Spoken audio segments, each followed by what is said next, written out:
The cameras record from a variety of different angles, but the district says these cameras will not replace any people. Now I'm here along Interstate 10 where it's not uncommon to see cars pulled over alongside the road, and it can be pretty scary with cars zooming by at over 75 miles an hour. But now a new Arizona law has been implemented to help people stuck in those situations. Here at City Hall, dozens of protesters participating in Occupy Tucson left Armory Park and came to ask the council for help.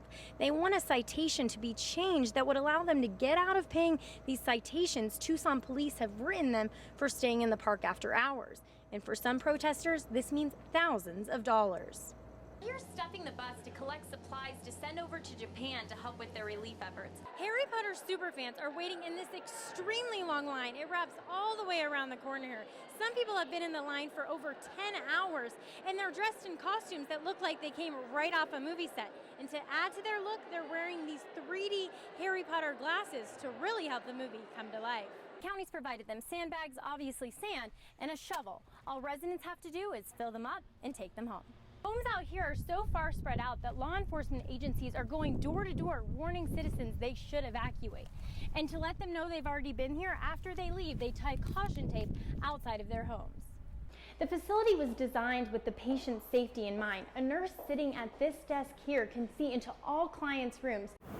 We have a late-breaking update. If you have any loved ones that are coming home from work during the rush hour, let them know that they should avoid Ina Road if possible. As you can see, it is down to 2 lanes of traffic. It is dangerous, even deadly. Mike Ludehold heard the raging waters of the wash running through his backyard all night. It sounded just like a big river. Despite gushing waters, one motorist dared to enter the flooded wash off Glen Road. I saw him sitting here waiting, and I thought to myself, I hope he decides he's not going to cross that. But a few minutes later, I turned around and the car was gone. And then a few minutes after that, I heard a lot of shoutings. He needed the help of emergency crews to get out. But when you can hear it and see it like that, I think anybody should be able to decide that it's not a good idea to drive in those. Arizona passed a stupid motorist law that fines people who carelessly get themselves in this situation. We will cite people immediately if they absolutely cross a barricade that's in the roadway. That's telling them not to enter.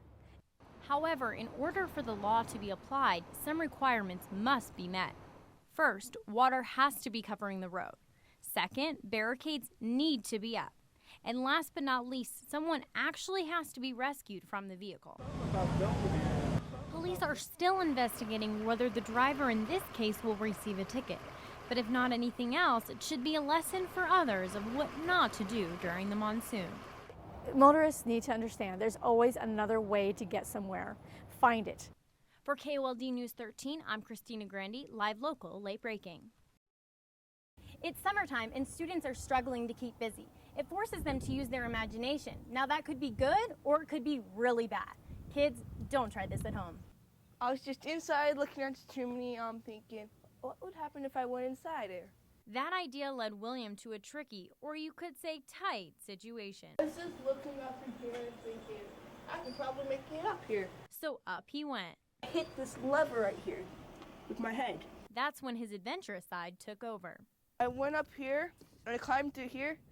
Then I decided to go up through here and go onto there and went up and basically took the small branches onto the roof. And I walked over to the chimney. Once I went up there, I looked down the chimney. I'm thinking, what would happen if I went down there? If I went down there, could I touch the bottom and at least get out? I'm going to find out. So I just went inside. Going down feet first, no problem. Getting out, maybe not so easy. Can I get out? So I tried to fit my head into the thing. It was about this big. I couldn't fit my head through there. So I tried climbing back up, but that didn't work either.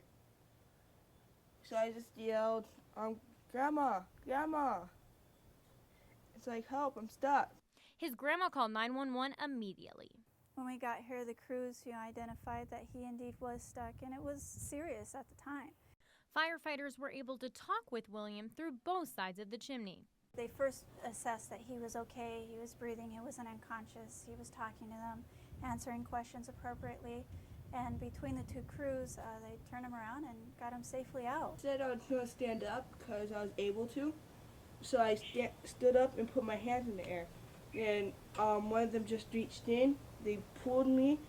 They grabbed one hand of mine, and I grabbed onto their wrist with my other hand. And they just pulled me out. William managed to get out with just a few scratches, but covered in ash.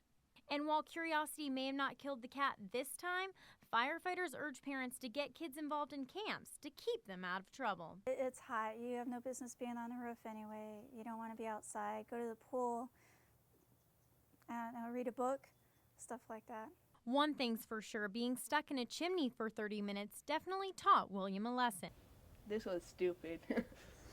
Reporting from Picture Rock, I'm Christina Grande for KOLD News 13, live local, late breaking. Good evening and thanks for joining us. I'm Christina Grande.